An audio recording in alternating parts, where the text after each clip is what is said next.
Swastiastu Pak Namaskar. Ya, saya Komayuli Trisnawardani, CGP Angkatan 5 Kabupaten Buleleng. Jadi di sini saya meminta waktunya sebentar pagi untuk mewawancarai Bapak, di mana Bapak di sini adalah selaku Ketua Yayasan Saiwa Dharma Indonesia. Jadi terkait dengan pengambilan keputusan dalam dilema etika dan rujukan moral, di mana tugas ini merupakan tugas saya di CGP, tugas demonstrasi kontekstual di modul 3.1. Ya, semoga sukses ya. Iya, terima kasih Bapak. Bisa saya mulai Pak? Iya, silakan. Ya. Jadi di sini, di mana Bapak selaku Ketua Yayasan di sini pastinya memiliki atau mengalami banyak permasalahan atau dilema-dilema, kasus-kasus yang pernah Bapak hadapi. Bisa boleh diceritakan seperti apa itu kasus-kasus yang pernah Bapak hadapi selama ini, Pak? Ya, jadi terima kasih Komayuli Trisnawardani ya. Jadi sudah mau bertemu dengan kita ya. Jadi saya sebagai ketua yayasan, jadi dalam hal ini untuk mengidentifikasi kasus-kasus tentang dilema etika itu, ini kan masalah benar dan benar ya. Jadi benar dan benar ini kan tergantung dari penilaian masing-masing ya. Jadi tergantung juga dari di mana kasus itu terjadi kan gitu. Nah, secara otomatis di sini setiap kasus itu mempunyai satu kelemahan ya, satu kelemahan. Nah, jadi kelemahan-kelemahan itulah yang kita bisa pakai mengukur untuk kita bisa mencarikan solusi dari kasus tersebut. Itu ya. Kemudian bagaimana Bapak menjalankan pengambilan keputusan di sekolah itu, terutama kan untuk kasus-kasus di mana ada dua kepentingan yang sama-sama benar dan sama-sama mengandung nilai kebajikan.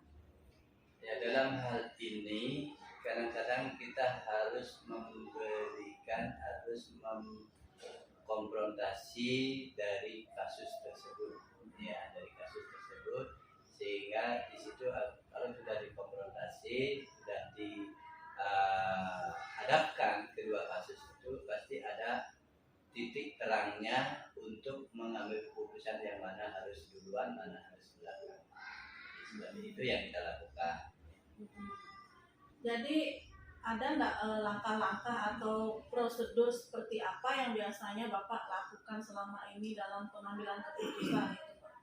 Baik, ya. Jadi kalau untuk langkah-langkahnya, yang pertama itu adalah mengenali dulu tentang nilai-nilai dari kasus tersebut. Ya. Kemudian menentukan siapa di dalamnya yang berkasus. Ya. Kemudian selanjutnya kita kumpulkan fakta-fakta ya yang terjadi ya pada kasus tersebut ya, gitu.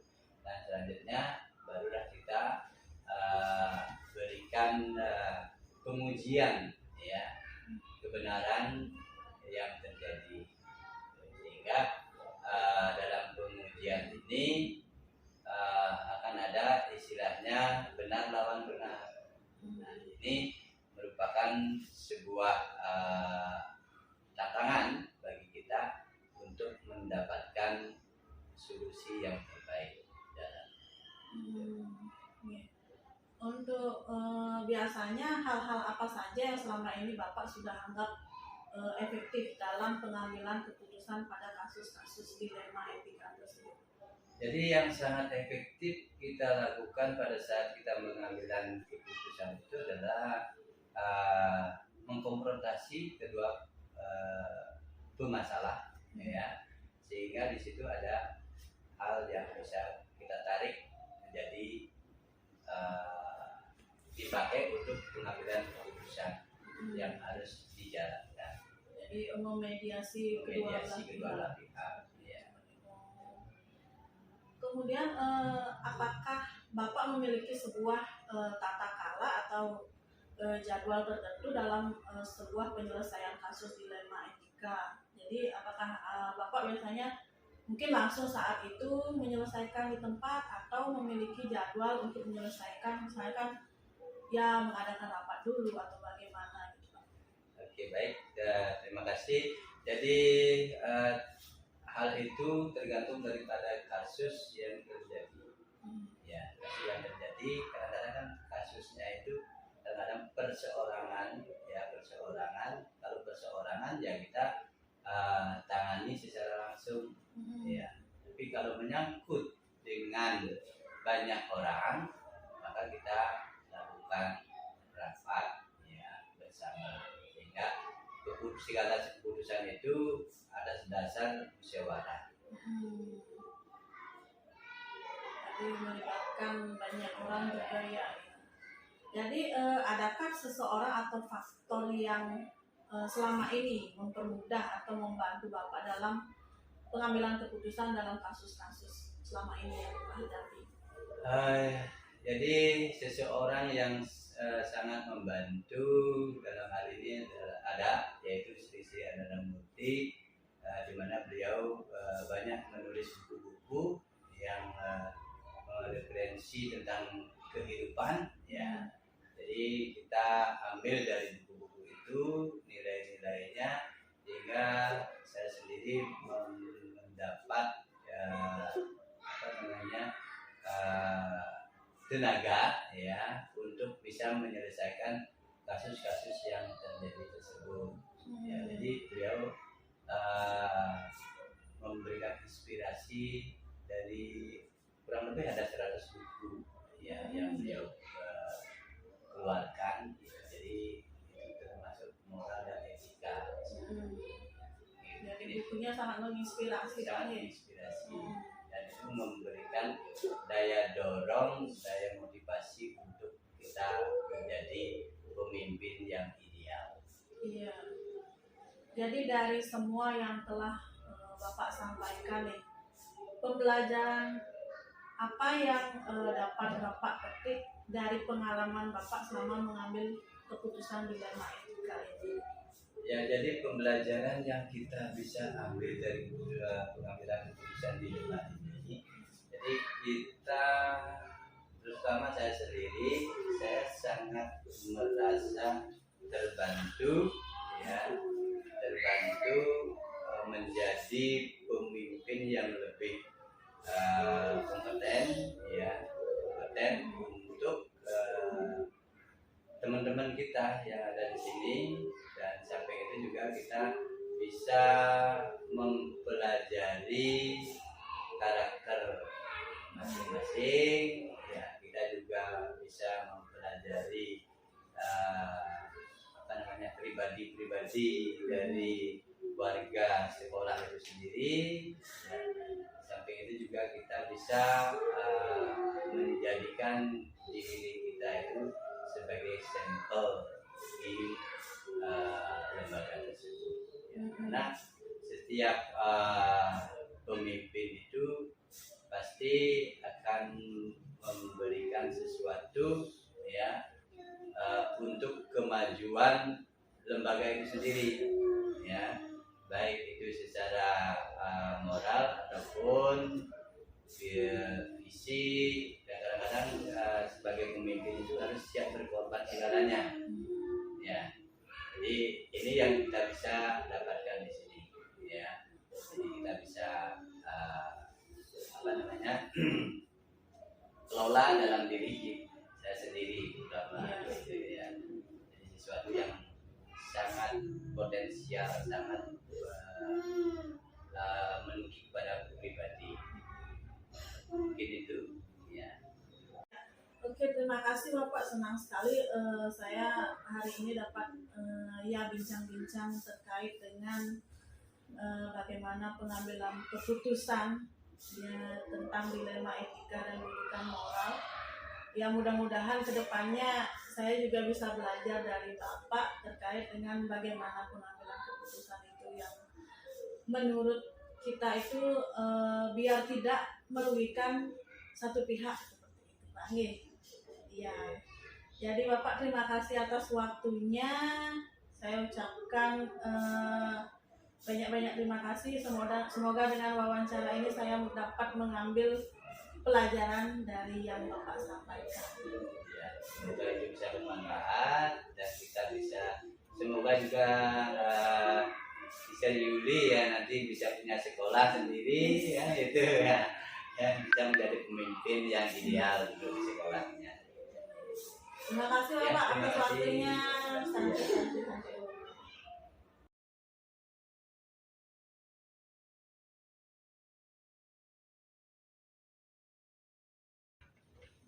Om Swastiastu, Namaskar. Om Swastiastu, Namaskar. Saya Komang Yuli Trisnawardani. Saya CGP Angkatan 5 Kabupaten Buleleng. Jadi di sini saya ingin mewawancarai Ibu Nuni selaku kepala kelompok bermain di TK Sewa Dharma. Jadi terkait dengan pengambilan keputusan dalam dilema etika atau bujukan moral, di mana tugas ini merupakan tugas demonstrasi kontekstual di modul 3.1. Baik, Ibu Noni bisa saya mulai ya? Ya, bisa silakan.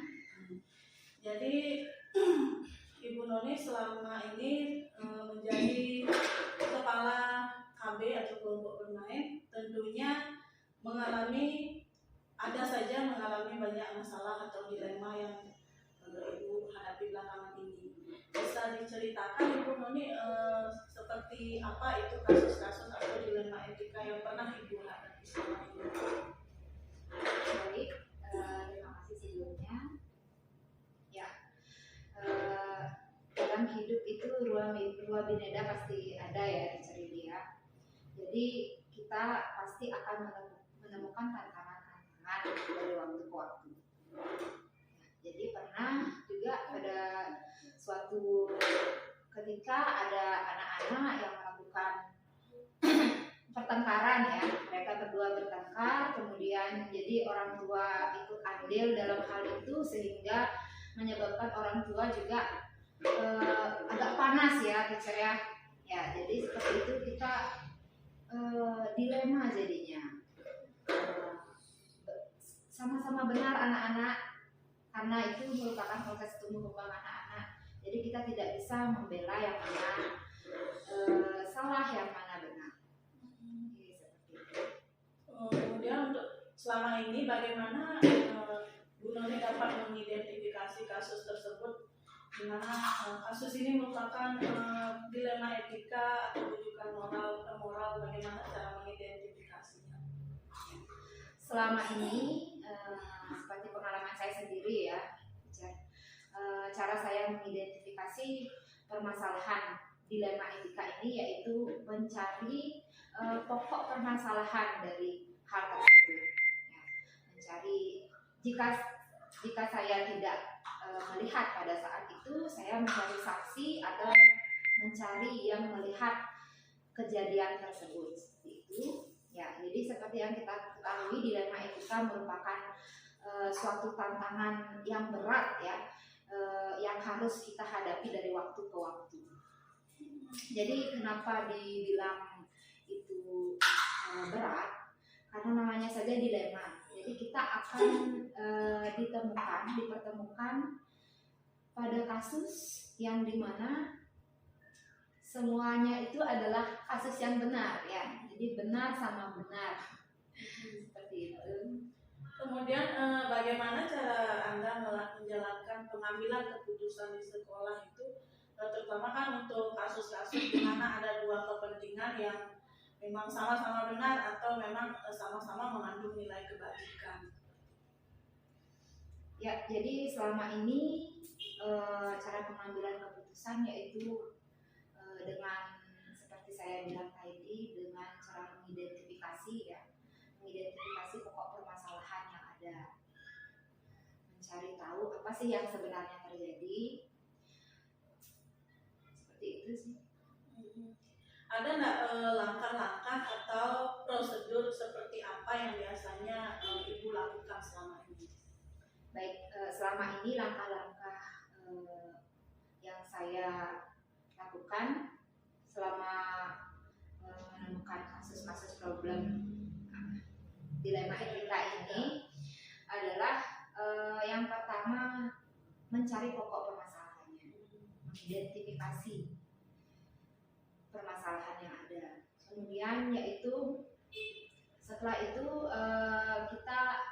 saya dan guru-guru melakukan evaluasi, melakukan rapat ya saya untuk membahas tentang apa yang harus kita lakukan selanjutnya, jalan apa yang harus kita selanjutnya agar bisa menemukan suatu mufakat ya, suatu keputusan yang dimana kita tidak menyakiti perasaan kedua belah pihak ya. Jadi seperti yang kita ketahui, psikologi manusia juga tidak ada manusia yang ingin salah, pasti semua manusia itu ingin benar. Setelah kita kumpul bersama dengan teman-teman, berdiskusi apa yang harus kita lakukan, mungkin tindakan selanjutnya yang pernah saya lakukan yaitu mempertemukan dua belah pihak. Kemudian apa saja yang selama ini Ibu sudah anggap efektif dalam pengambilan keputusan pada kasus-kasus dilema etika tersebut? Baik, selama ini saya cerita sedikit ya, teacher ya. Baik, di dalam kelas saya itu ada satu kelas, kemudian ada beberapa karakter anak yang berbeda. Karena pada suatu ketika ada anak yang memiliki karakter yang masih egois ya, dan di mana kita ketahui juga usia 2-4 tahun itu di kelompok bermain merupakan masa-masa tantrum anak ya. Jadi suatu ketika ada anak didik saya yang memiliki karakter ego ya, jadi apa keinginannya harus terpenuhi seperti itu.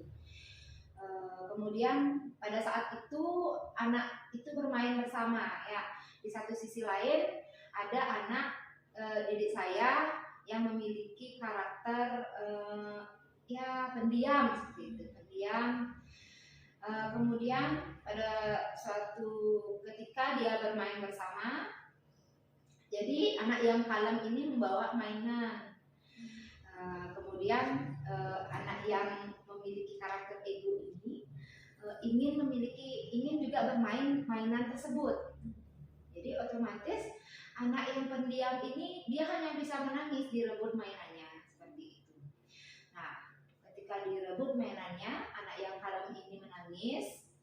Kemudian mungkin anak yang memiliki karakter ego ini tidak puas dengan sudah merebut mainannya.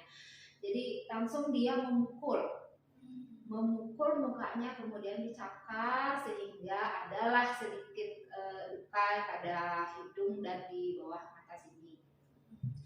Kemudian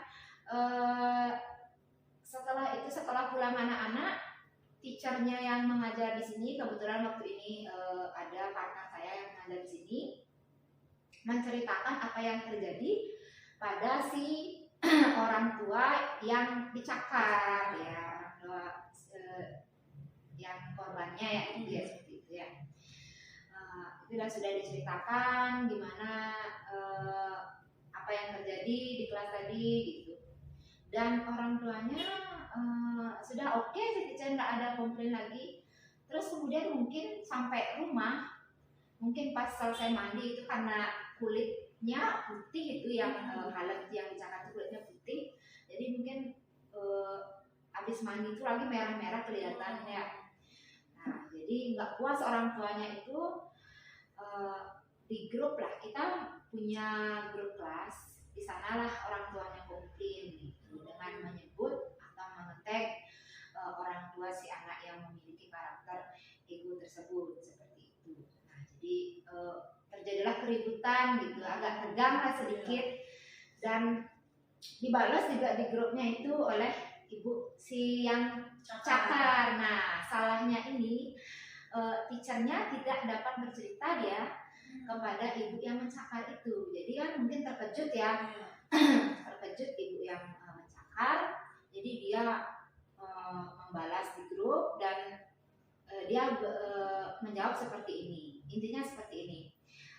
saya minta maaf, ibunya minta maaf atas kesalahan anaknya. Kemudian intinya dia ingin berhenti, gitu, memberhentikan sementara anaknya sampai anaknya ini memang benar-benar matang dan siap untuk sekolah. Nah, jadi itu udah tegang ya teacher ya. Nah, kita sebagai teacher dan saya sebagai kepala KB juga tidak berani banyak ngomong di grup gitu ya, di komentarnya, karena ya seperti yang kita ketahui, kata-kata di WA dan kata-kata secara langsung itu beda ya. Lebih baik kita bertemu bersama. Nah itu dah.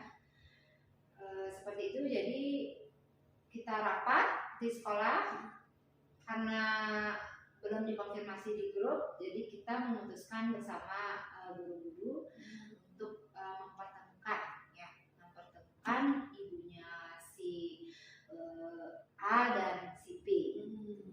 Yang mencakar dan si yang dicakar ya. Jadi biar sama-sama enak dan kan kalau ketemu jadi lebih baik lah bicaranya. Kalau di WA itu memang lain lah jadinya. Jadi mungkin itu yang kita anggap efektif ya. Ya, mempertemukan langsung. Oke, jadi dari situ apakah ada hal-hal apa saja sih yang merupakan tantangan? Jadi tantangan Bu Noni ini selama ini dalam pengambilan keputusan pada kasus-kasus dilema etika tersebut. Ya, seperti kasus yang saya ceritakan tadi ya. Sebenarnya itu merupakan kasus anak-anak ya, di mana anak-anak usia PAUD itu, apalagi usia kelompok bermain sedang tantrum-tantrumnya usia 2-4 tahun. Jadi anak-anak itu berproses ya teacher ya, berproses dia mencari jati dirinya dia, dan saya yakin nanti ketika anak itu naik ke tingkat TK atau SD pasti akan lebih baik lagi ya kan, tantrumnya hilang. Jadi tantangan saya ya dilema ya teacher ya, soalnya ada yang menganggap ini merupakan hal yang biasa saja terjadi karena memang anak-anak itu kan proses mencari jati diri, proses tumbuh kembang anak ya. Jadi sementara di satu sisi lain ada orang tua yang tidak terima anaknya dicakar seperti itu ya, ya pastilah semua orang tua akan tidak terima seperti itu. Itulah dilemanya. Jadi untuk mempertemukannya itu rasanya agak berat hati saya gitu. Tapi itu tetap harus ditempuh untuk mencapai suatu keputusan ya, suatu keputusan yang dimana tidak menyakiti satu sama lain dan mencari jalan tengahnya. Kemudian apakah Anda memiliki sebuah tata kelola atau jadwal tertentu dalam sebuah penyelesaian kasus dilema etika? Misalnya nih dalam ada suatu masalah, apakah Anda langsung menyelesaikannya di tempat saat itu juga, atau Anda memiliki jadwal misalnya ada rapat dulu nih atau bagaimana itu? Ya, baik, untuk tata kelola atau jadwal ya, untuk saya sendiri, cara saya sendiri untuk menyelesaikan masalah ya tidak langsung lah ya, tidak langsung ketika ada masalah kita langsung gini ambil keputusan, itu tidak. Jadi seperti yang tadi sudah saya kasih tahu, yaitu saya memiliki langkah-langkah ya, langkah-langkah atau SOP untuk menyelesaikan permasalahan dilema etika ya dalam sekolah. Ya, jadi itu ada mengidentifikasi masalah dulu. Saya tanyakan kepada saksi yang melihat atau teacher yang melihat kejadian pada kejadian yang telah terjadi. Kemudian setelah saya tanyakan apa permasalahannya, pokok permasalahannya, mungkin kita mengadakan evaluasi rapat intern pada sesama guru kemudian apa yang kita ya membahas apa yang harusnya kita lakukan untuk hal ini agar kita menemukan titik tengahnya agar tidak menyakiti kedua belah pihak seperti itu. Jadi setelah itu kita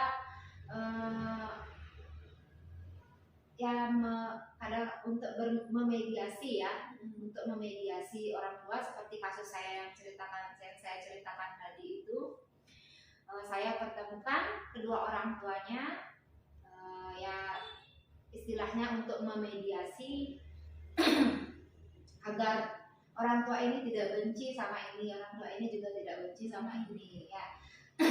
Kita bahas di sana karena ini sama-sama anak, proses tumbuh kembang anak, jadi kita harap maklum.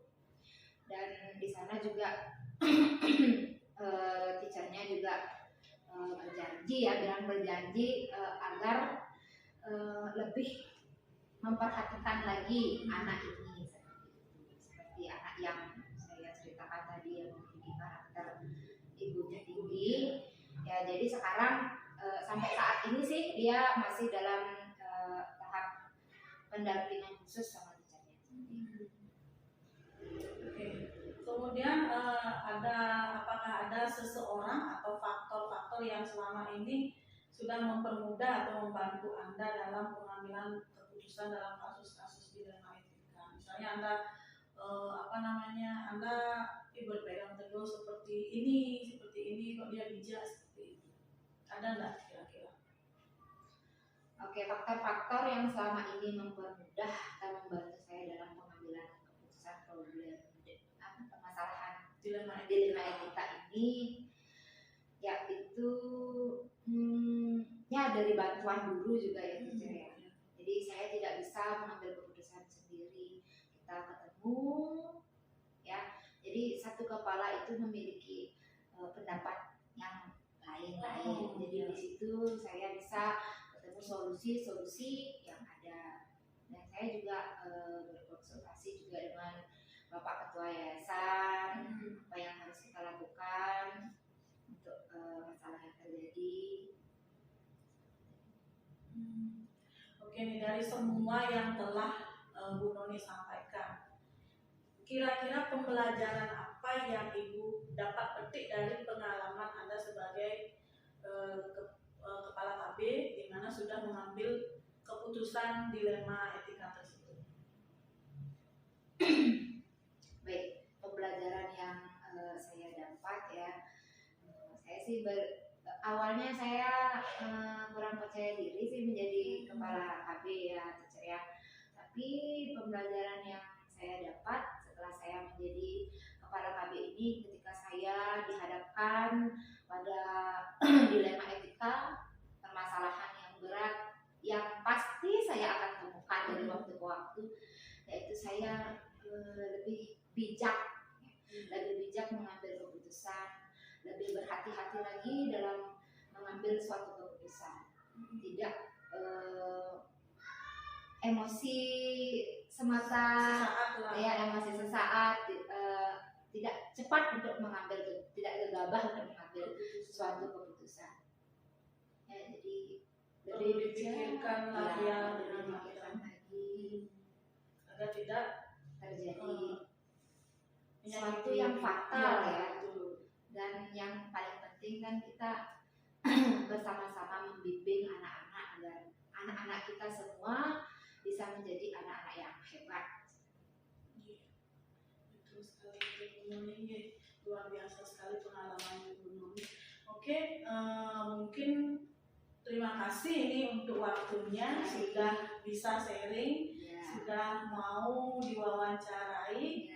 Mungkin harapan ke depan Bu Noni bisa lebih kuat lagi, saya juga bisa mengambil hal positif dari wawancara kita tadi. Oke, saya hanya bisa mengucapkan terima kasih atas waktunya Bu.